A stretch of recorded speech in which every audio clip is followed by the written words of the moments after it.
Hey everybody, this is JDGaming. Welcome to the final week of the October 2015 contest and the final week of the character deck profiles for you guys. So, you might have guessed it at this point, we are going to be honoring the new release of the Yugi character deck that's being released by Konami.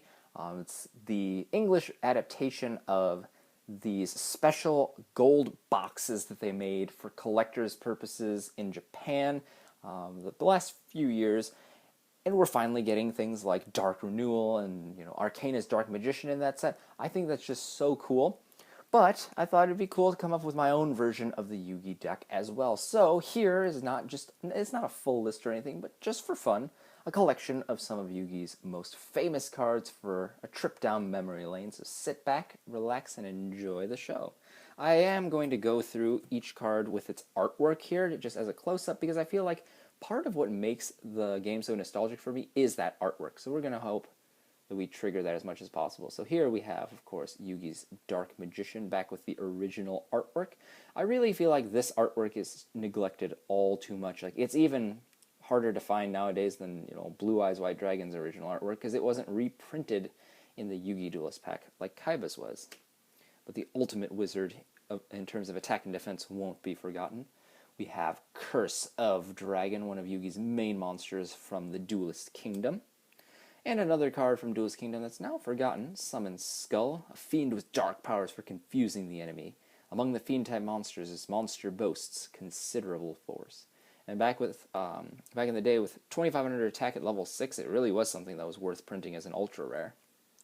Then we have the Magnet Warriors Alpha, the Magnet Warrior, Beta, the Magnet Warrior, and of course Gamma, the Magnet Warrior, meld as one to form a powerful monster. Valkyrian, whom we'll get to in a bit. I threw him in the extra deck for this because I feel like some cards just aren't worth drawing into when you're playing with a deck like this for fun. We have Gazelle, the king of mythical beasts. A monster that moves so fast it looks like an illusion to mortal eyes. Pretty cool monster. Queen's Knight. This is actually the card that appears in the background of Goddess Bow in Joey's Hermos Fusions. We have Archfiend of Gilfer, or Beast of Gilfer, if you're a fan of the original show. Well, the dub of the show, at least. Berphomet, the counterpart for Gazelle. Actually goes and fetches it. We have Big Shield Gardna, which was one of the few cards that was actually printed for the first time in the reprint set Dark Beginning 1. It's a very, very neat card. It was given an effect for some reason, but I feel like really this effect was given as kind of a handicap to make a 2600 defender not broken back in its day. We have the mighty Blackluster Soldier Envoy of the Beginning. And the reason this thing is in here is because if you actually saw GX, once they had this card created, they said, it was rumored that this very powerful card was actually in Yugi's deck. So I decided to put that instead of the original VLS. We have Buster Blader, card that's finally getting its own new archetype right now in the OCG, which is pretty cool. We have the Dark Magician Girl, a very popular card. It looks really, really neat in Secret Rare. Demok, the Dark Magician of Chaos. Who knows when we'll get this thing errated and actually thrown into our TCG pool. I think it's at 3 already in the OCG, so it'd be kind of nice if Konami stepped up on that, but we don't have Chaos Emperor at the moment either. King's Knight, the second of the 3 Poker Knights. Of course, lets us summon Jack's Knight when we have this with Queen's Knight. The granddaddy of all hand traps, Karibo, lets you absorb the damage. Magician's Valkyria, a card that appeared in the movie. I don't think it appeared at any other time, but it's actually given a pretty interesting effect for spellcasters, drawing all attacks to herself. We have Obnoxious Celtic Guard, which is one of the cool tin promos they made, I think back in like 2004-ish. So it should be somewhere around there. Finally gave Celtic Guardian his own effect. Similarly, Swift Guy the Fierce Knight, another one of Yugi's retrained monsters, returning as a tin promo. This thing doesn't need a tribute summon if you have this as the only card in your hand. And, of course, Yugi's famous, legendary Slifer the Sky Dragon, the Egyptian God card. I love how this card actually says XOO, with X as the variable for the attack points and defense points in thousands. And then we have, of course, its flavor text. It says, "The heavens twist and thunder roars, signaling the coming of this ancient creature and the dawn of true power." Very, very cool card indeed. Next, for some spells, we have Brain Control, a card that actually didn't even have the life point cost in the anime, but of course was banned because Change of Heart and similar cards are just too darn good. We have Card Destruction. Wasn't so broken before like Dark Worlds and Dragon Rulers, but, you know, fun little card. Card of Sanctity, a card that in the show let each player draw until they had 6 cards in their hand, although that is technically balanced in terms of equal opportunity. You have to realize that once those cards are drawn, the turn player would be able to use them immediately, and that's what makes it unbalanced. We have Dark Magic Curtain. I believe Yugi used this once later in the series, because originally it debuted as an Arcana card. Diffusion Wave Motion appeared a couple times in the show. One time when Dark Paladin ripped right through the, I think it was Ultimate Dragon, or the Ultimate Dragon pieces, the Blue Eyes White Dragons, when Yugi was facing against Kaiba in the Colosseum for the Battle City finals. And then it appeared at least one other time when he was facing Gurimo, who was the guy, or maybe it wasn't Gurimo, I don't know. It appeared in the Waking the Dragons arc. We have Exchange, fun little card, way back from the Eternal Duelist Soul video game. Graceful Charity. I mean, you wonder why Yugi's so darn good and lucky. It's probably because he has all these broken draw spells. We have Monster Reborn. Still wonder what the game would be like today if this thing were back at 1. It's a fun little card. We have Polymerization, or Polymerization. I consider this the original artwork just because that other artwork, yes, it technically in the OCG was the first one, but I just like this from the dub. It's like the one I have ingrained in my mind. We have Pot of Greed, lets you draw 2 cards, of course. Very powerful card. Premature Burial, just another Monster Reborn. Fun to use with things like Power Tool Dragon in the TCG if you like playing traditional format. Swords of Revealing Light. This thing's a really cool card in Super Rare because it's just so reflective. It really lives up to its name.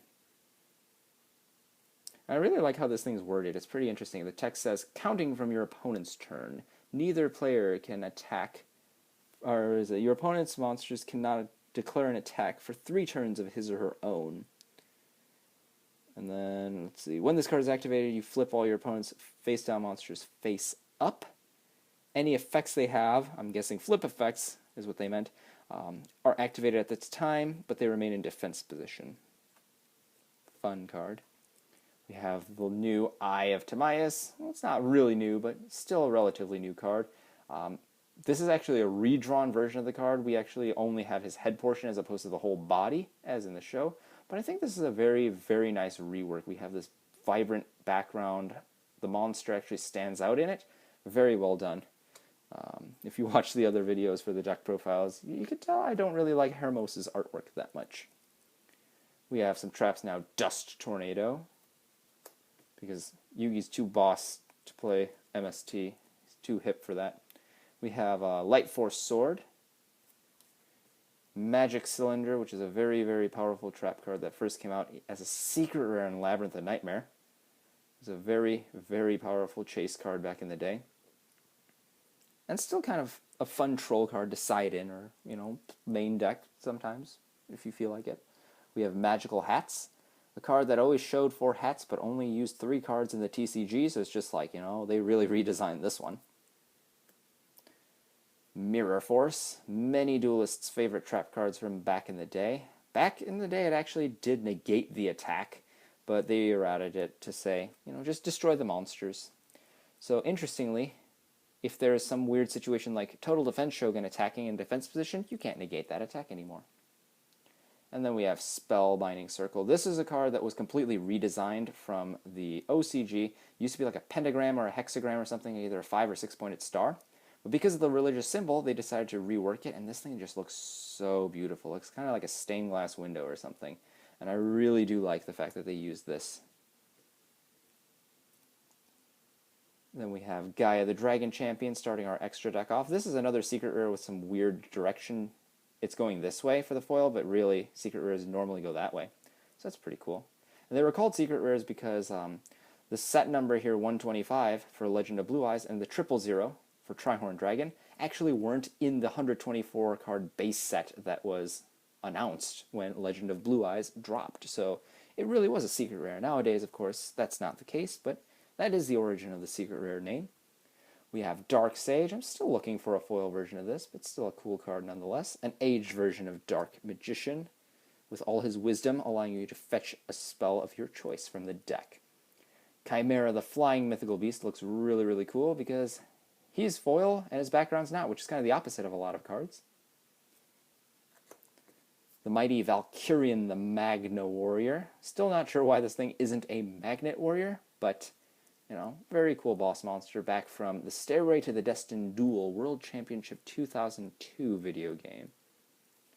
We have Jack's Knight. I just don't like putting this thing in the main when I play this deck for fun, because it's like, do you really want to draw Jack's Knight? Nah. In the show, you always pulled him out directly, right? Dark Paladin, a very powerful card that got so much hype when the Eye of Timaeus was announced. Very powerful ability to negate spell cards. A very cool cover card of Dragons of Legend. We have Dark Magician Girl, the Dragon Knight. This card looks really gorgeous in Secret Rare. Of course, that's the only rarity at the moment, but it's a good thing it was made Secret Rare. And I like how we have like half of Timaeus just staring at you with this one eye that matters. And Amulet Dragon, where Dark Magician has fused with the Eye of Timaeus. So that is the end of the final deck profile that I have for you guys. Let me know down in the comments what you think of this deck. Again, it's not built for play or anything, definitely not on any competitive level. It's really just all for fun and for the memories. If there are any cards that are your favorites from Yugi's duels that I did not include, feel free to let me know down in the comments down below. I might incorporate them into updates for this deck in the future. And of course, we only have just a few days left in this contest, so good luck to each and every one of you. Once again, I hope you guys enjoy this little project I've done, as well as the contest itself. Thanks for the support so far, and I look forward to working with you guys into the future. So this is JD Gaming. Hope you guys enjoyed, and I'll see you guys next time.